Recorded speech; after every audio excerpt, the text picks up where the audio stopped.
you, Pavan? Good evening. How are you? This is Usha with you again. Hope you're all doing well. Um, this is my third lecture. The first was the inquiry-based learning, and then the science. We are going into math in early childhood. And as I say again, math is all around us. You see math while you climb up the stairs, you see maths around you, you can do the counting, children can, everywhere there is maths. So let me share the screen with you so that we can go ahead and learn a little more detail about mathematical thinking in play. Lecture 5. All right. So today's main aim is three very important things. How are we incorporating math concept in everyday activities? Number 2 is hands-on math activities in culturally diverse classroom. And the third one is, of course, as always, a mini assessment, which, you have to design your own math game. Today, the integrating math concepts, I'm going to be giving you many examples, but please remember these are examples which can be, it's optional. You could use things that is easily available for you in classroom, at home, to work with your children. Integrating math concept into everyday activities. Benefits. It enhances the understanding through tactile experiences. Because hands-on experience always makes learning stick. And particularly for the early years, the younger ones, the touch, the feel, the see, the smell, that stays with them, the learning stays with them. Also, without their being pressurized about learning a concept, they are actually enjoying the activities. That makes it much more easier for them. And the third part is connected to real world applications. Sitting at a dining table, you can ask them, to set up one plate, one spoon for each person of the family. So they know, they look at each of us and they can actually set up a plate and one spoon for each maths in there while having breakfast, lunch, or dinner. It also supports multi-sensory learning, accommodating different styles. We will talk about more of that later. So while you're thinking about these activities, can you think of an everyday object that could be used to learn math at your point? Okay, you can make a list or write down what is one thing that you could use as an everyday object to learn maths for your kids.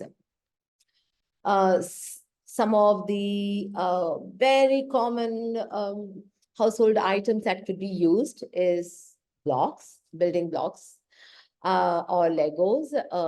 And actually, you can teach them about different shapes and patterns, structures, building, concept of symmetry, colors, numbers. There's so many things that they could just do using Legos or blocks. It could be anything that's available there. It could be a different type of a Lego block that's available. Even just plain cubes or blocks could be used.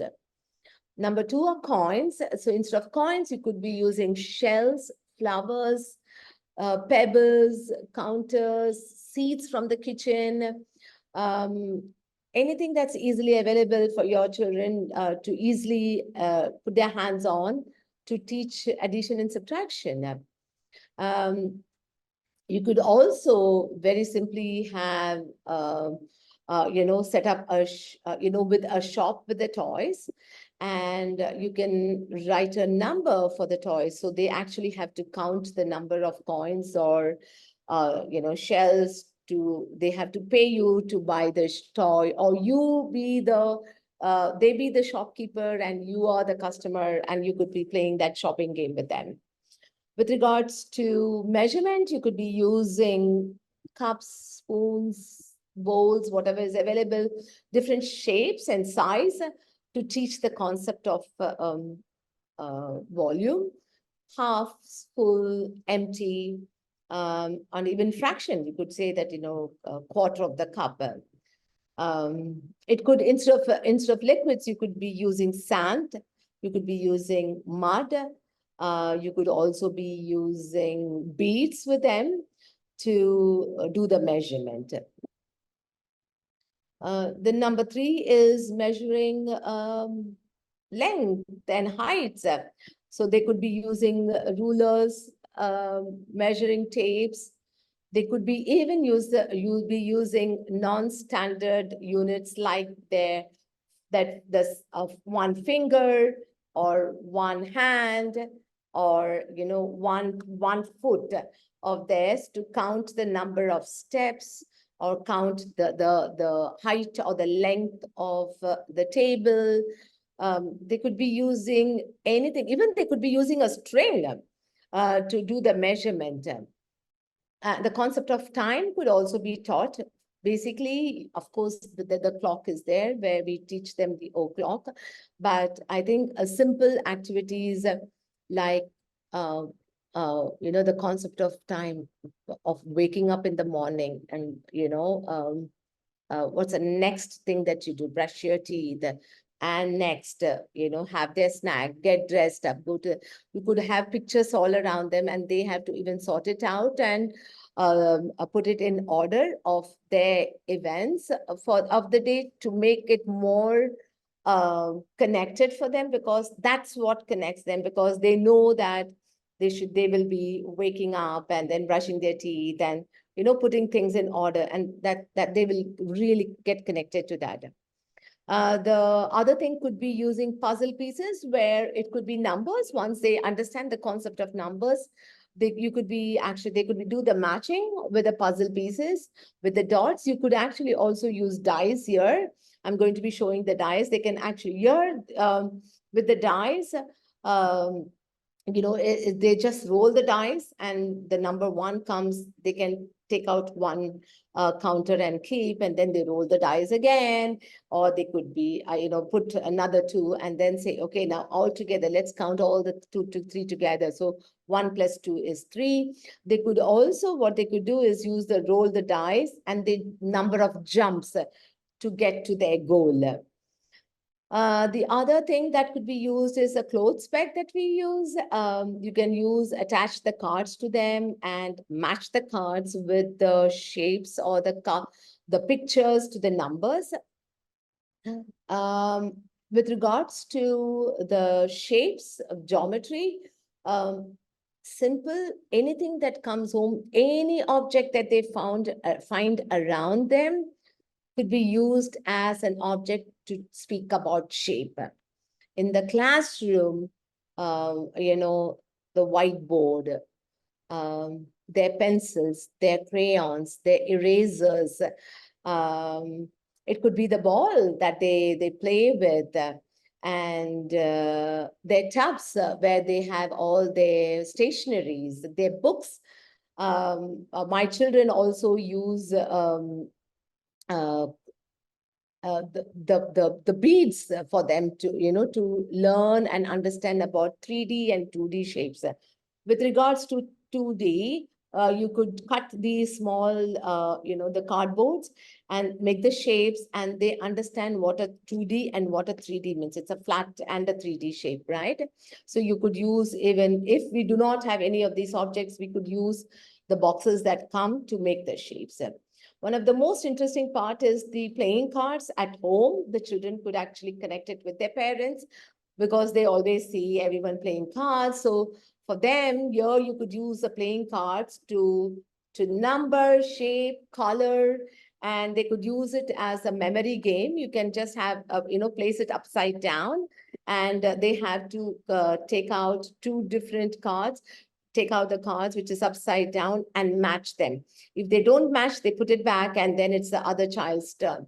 So they could be playing the memory game along with the cards too. There again, it's math.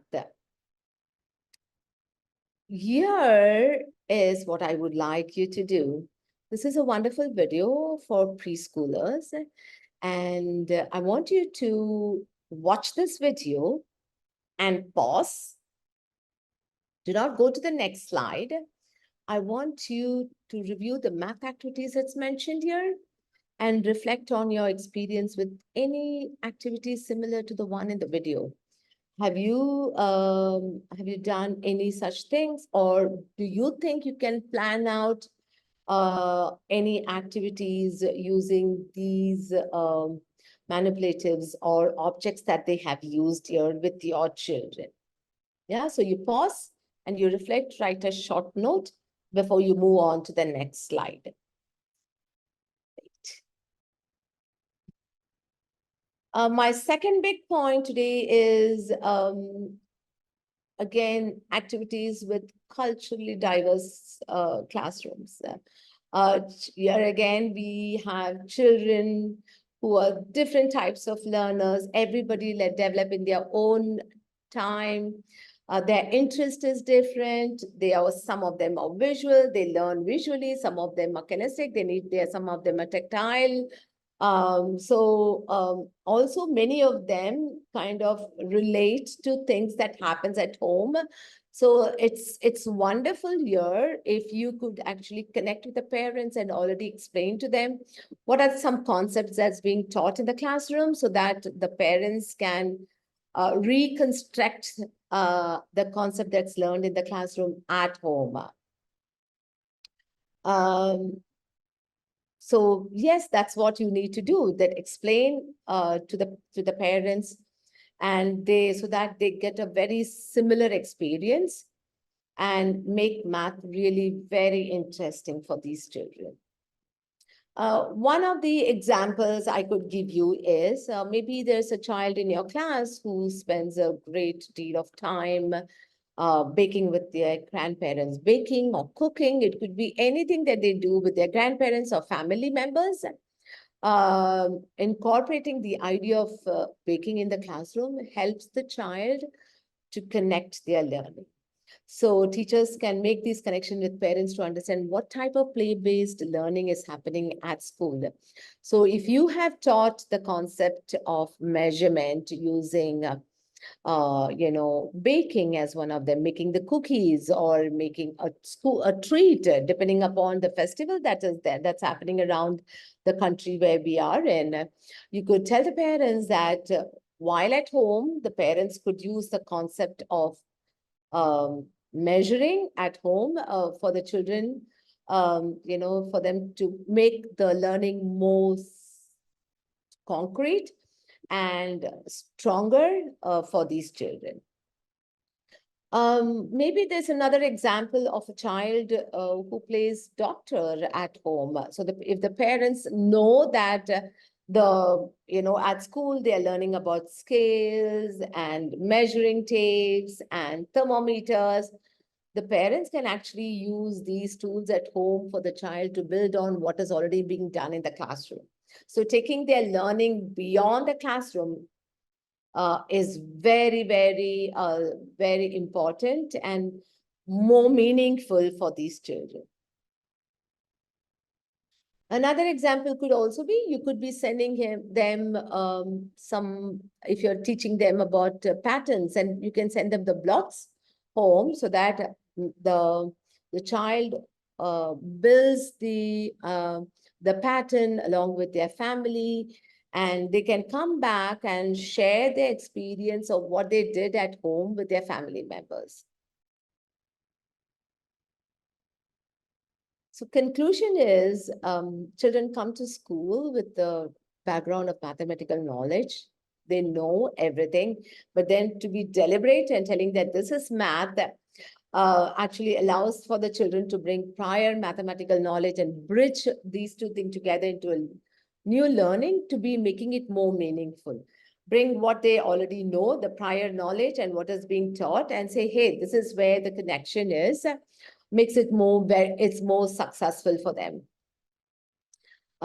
Students are able to authentically learn mathematical knowledge by incorporating anything that is connected for them to their family, to their friends, and what kind of play they are doing. The last part, as usual, is a mini assessment. It's to design a math game. I have just given you a few pictures of some very loose objects. You could be using these, or you could be using anything from your home. If you can create a mathematical task for your children, it could be with regards to addition or subtraction, it could be measurement, it could be pattern, yeah, anything that you could create, bringing materials from home for your children to make it more authentic and meaningful mathematical lesson for them. Yeah. So thank you very much. I'm going to stop sharing. I really hope you all enjoy this lesson. As always, Ayu Bhavan, thank you very much.